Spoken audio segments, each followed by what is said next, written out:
મહામના નો અર્થ થાય જ્યાં મારા તારાનો ભેદ ન હોય એને મહામના કહેવાય. ભગવાન અર્જુનને ગીતાજી સંભળાવતા હતા.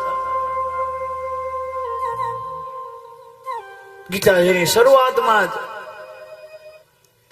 ધર્મ ક્ષેત્રે કુરુક્ષેત્રે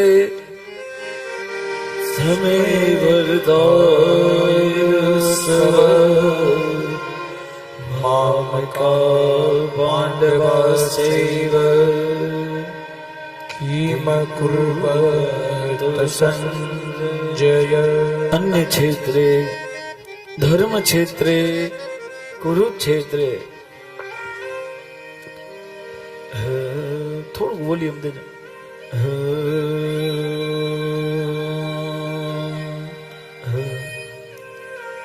ધર્મ ક્ષેત્રે કુરુક્ષેત્રે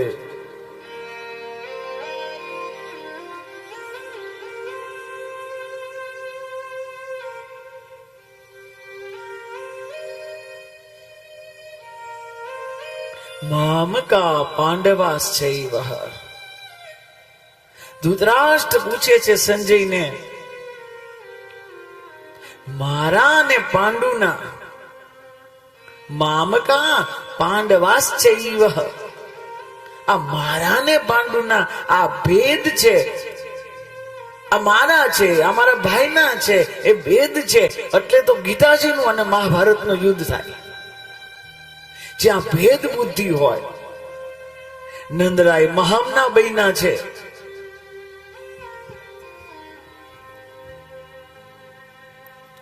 મહામના એટલે કે જ્યાં મારા અને પાંડવના આવો ભેદ ન હોય. આ કૌરવો પાંડવો જ્યાં ભેદ ન હોય ત્યાં મહામના. અહીંયા નંદરાય એમ કીધું છે કે મહામના.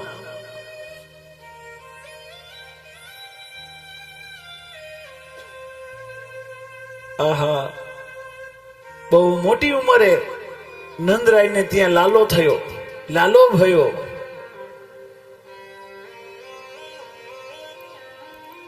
બધા ગોકુળ વાસીઓને એવું થયું કે જાણે આપણા ઘરે પુત્રની જેમ જન્મ થાય અને વ્યક્તિ દરેક વ્યક્તિ આનંદમાં હોય, એ આ ગોકુળનું વાતાવરણ બન્યું છે.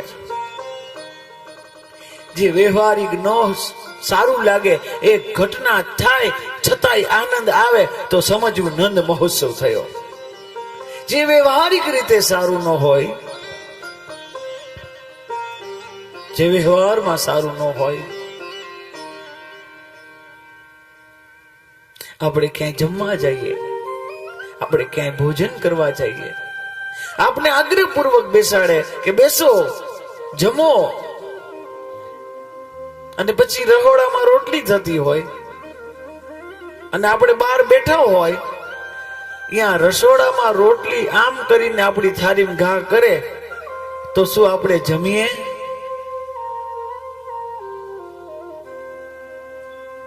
વ્યવહારમાં સારી વાત નથી એટલે આપણે એનો સ્વીકાર નથી કરતા.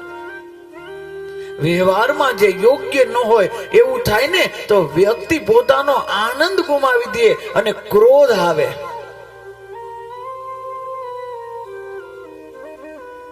આપ બધા માર્કેટે જતા હશો શાક લેવા.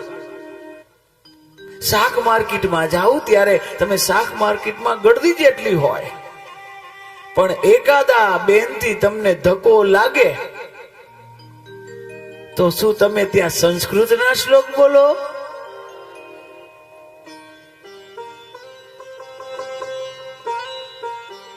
એ વ્યવહારમાં સારું નથી એટલે આપને નથી ગમતું, એટલે આપને ક્રોધ આવે. જે વ્યવહારમાં સારું ન હોય એ બને એટલે આપને ક્રોધ આવે, આપને ન ગમે. પણ વિચાર કરો, જ્યારે એ જ અવસ્થા, એ જ વસ્તુ પરમાત્મા પ્રગટ થાય, ભલે વ્યવહારમાં સારું ન હોય તો એ વસ્તુ પણ આપને આનંદદાયી બની જાય.